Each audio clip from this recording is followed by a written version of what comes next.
So, we're doing a dancing act here of holding 2 or 3 things with one hand, and it gets easier when you figure out the procedure. By the way, I don't usually start that way. I put the cap on the spring standing vertical.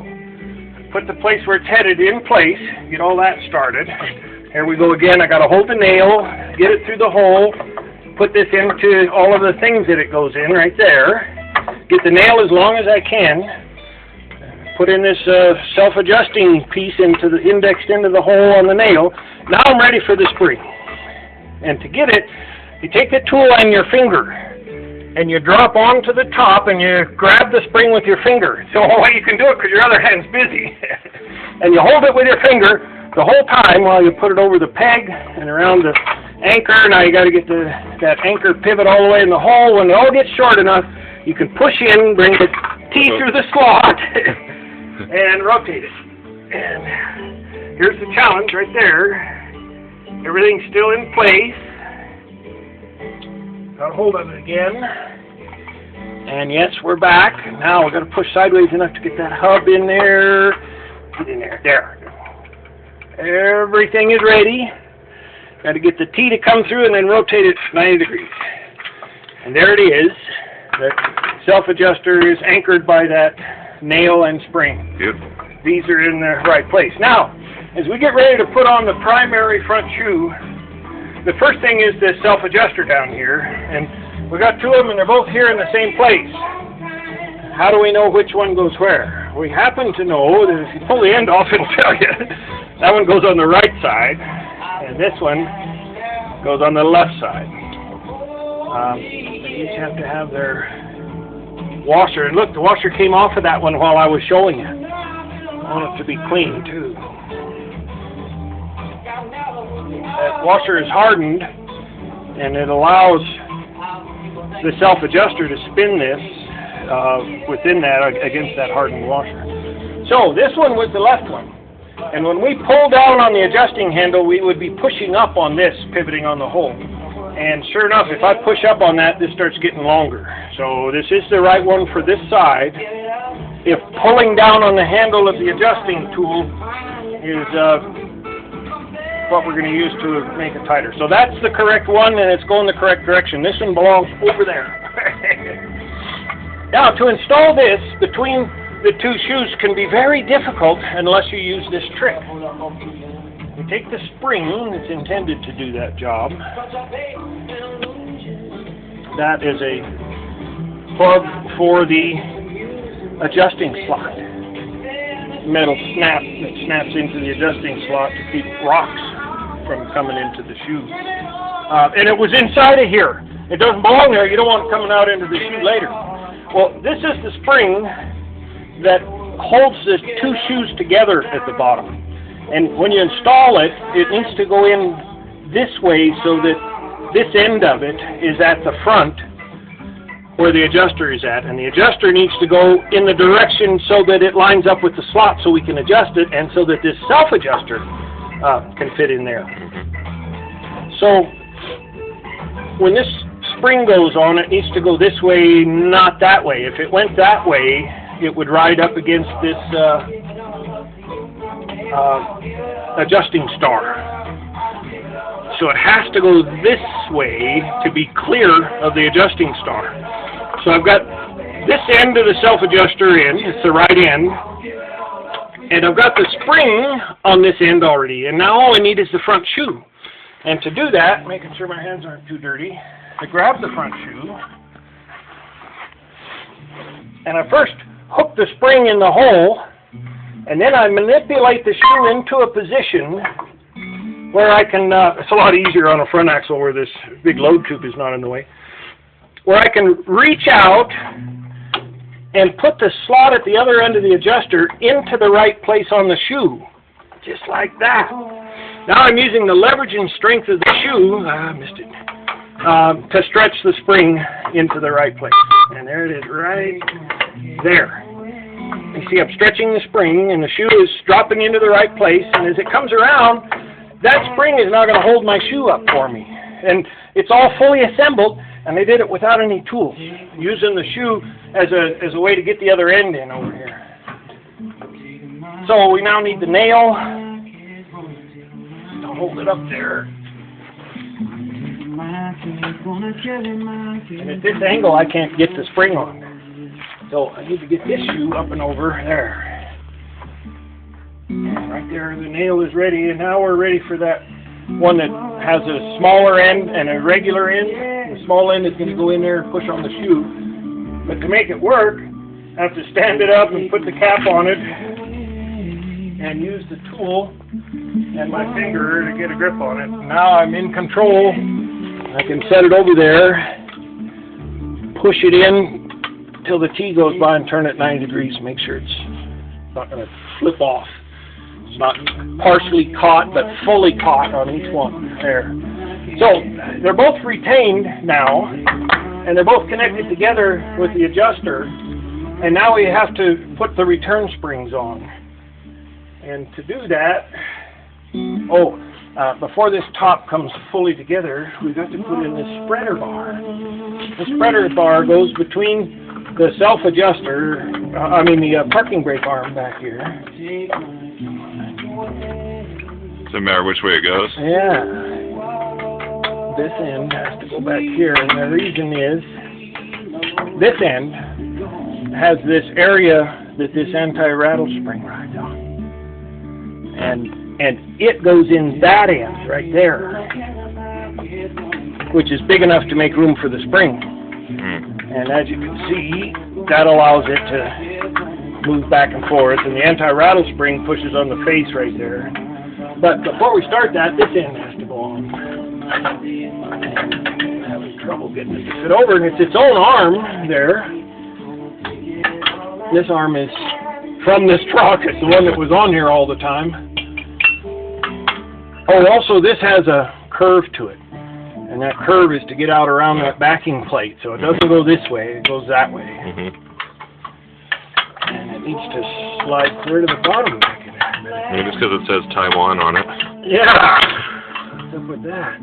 I may have to get a file and clean up the nails. Oh, there it goes. There it goes. Okay, now it's in, and this anti-rattle spring goes this way. Now, I found them this way. And as long as that material is enough to push on the side of that, you don't want it to come from this side, though. It has to come from the other side. And, yeah, see, that's the wrong side because it's stretching it too tight. It would have to be back there. But the normal way for it is here. And I've seen it both ways. As long as you don't get it in a bind, it probably doesn't matter. So I got to get the piston in the right place. Oh, and my spreader bar is not in the right place yet. Get in there. Right. Almost. It's hitting here. There it is. That one. There. Yep. This fork is in. We're out around the backing plate. That fork is in. The anti-rattle spring is pushing hard against the side to keep it from rattling. And what happens is when you pull on the brake, that spreader bar pushes forward on the top of the front shoe, and pivoting on that bar pushes backward right here with pretty good magnification. And this is what really stops you. But it pivots off of the front one, which is also pushing on it. Parking brakes work best in the forward direction, not as well in the rear as a rule, and it's that self-energizing brake that causes that. So we've got our parking brake spreader bar in between, and this piece sometimes falls off too. It's for the springs to sit on, and it sits on a shoulder back there. You find that laying on the ground, it goes on first. Now we have the self-adjuster and the other return spring to assemble, and this one reaches down here and hooks into the self-adjuster and goes over this peg, and that's where we get to use this end of the tool to reach up and grab the peg with these little fingers that are at the end after going through the piece. Grab the peg, and we're going to pull up, make it as short as possible so we don't bend any of these components, because this thing's only going to give as much as that spring lets it. And we put that anchor on there first. And I'm paying attention to make sure that these tops of the shoes are going against that anchor peg there, and that these plungers are both engaged. Now we got two springs. Which one goes where? Well, there's a long one and a short one. And the short one is likely to go from this hole to there, looks to me like. Because if I tried to use that one, hook it in that way and turn it, it's already too long.